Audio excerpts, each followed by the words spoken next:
Halo anak-anak, kita kembali lagi di mata pelajaran Seni Budaya kelas 9 dengan materi pembuatan patung. Nah, kali ini kita akan mempelajari tentang memahami karakter bahan pembuatan patung. Nah, anak-anak, dalam seni patung, bahan merupakan media ekspresi dalam penciptaan seni patung. Bahan merupakan dasar dari sebuah karya yang belum terproses atau terolah untuk menjadi sebuah barang jadi.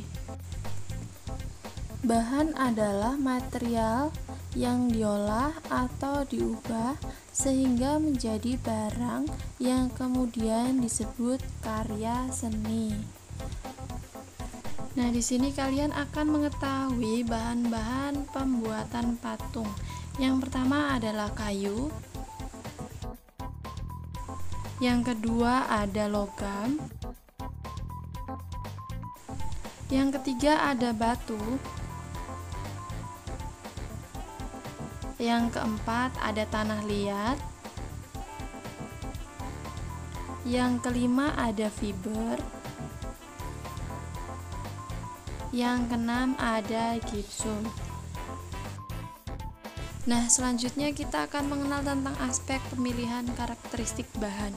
Yang pertama, keindahan yang terkandung di dalam bahan. Nah, setiap bahan memiliki keindahan tersendiri, terutama pada warna.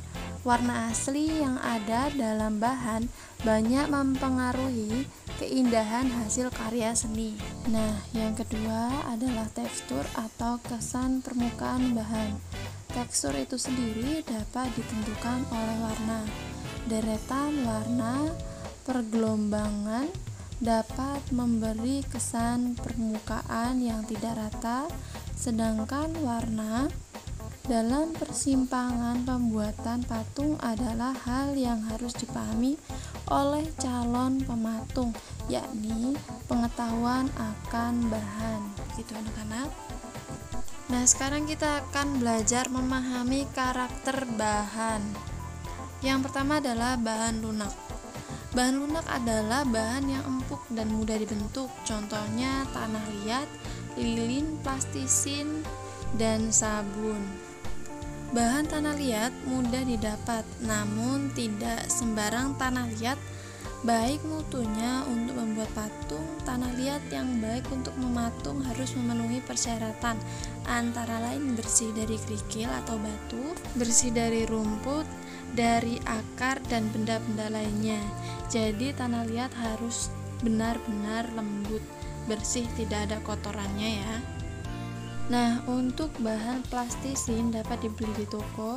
Bahan sabun juga mudah didapatkan di toko-toko. Namun ukuran sabun yang ada di pasaran sangat kecil, sehingga anak-anak kesulitan apabila akan membuat patung ukuran besar dari bahan sabun. Yang kedua, bahan sedang. Bahan tersebut tidak terlalu lunak dan tidak terlalu keras.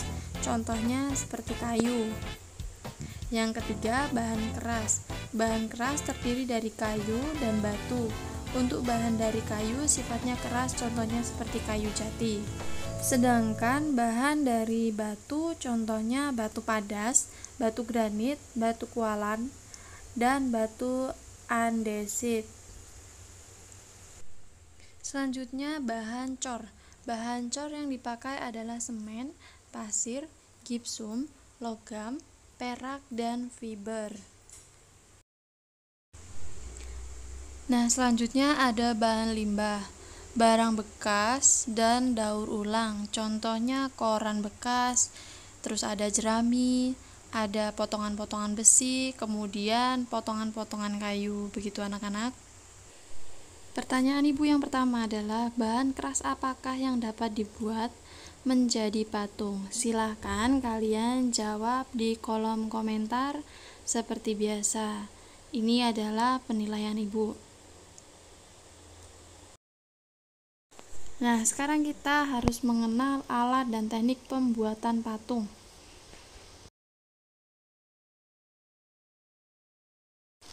Alat Alat yang pertama adalah pahat. Pahat digunakan untuk bahan sedang ataupun keras. Yang kedua ada palu.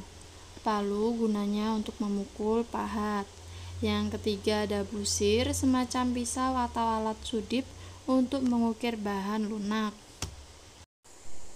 Nah, kemudian ada juga alat las untuk membentuk logam secara langsung tanpa dicairkan.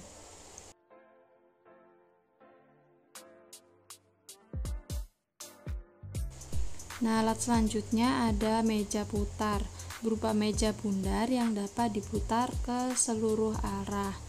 Ini adalah alat yang biasanya digunakan untuk pembuatan karya dari tanah liat.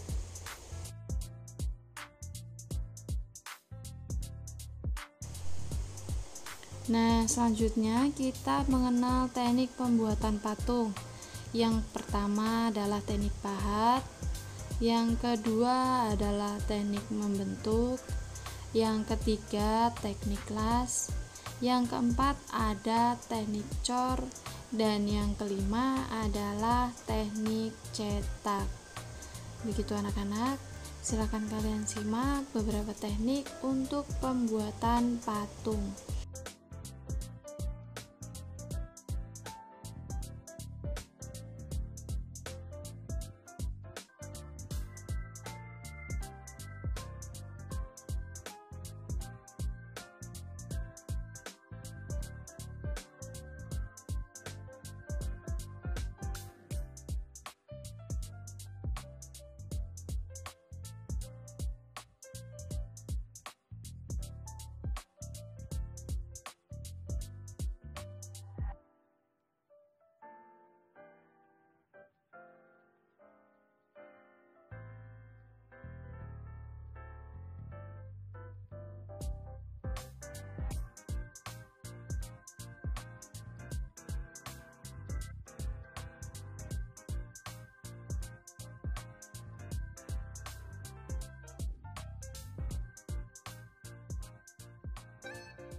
Oke anak-anak, materi tentang patung hari ini sudah selesai.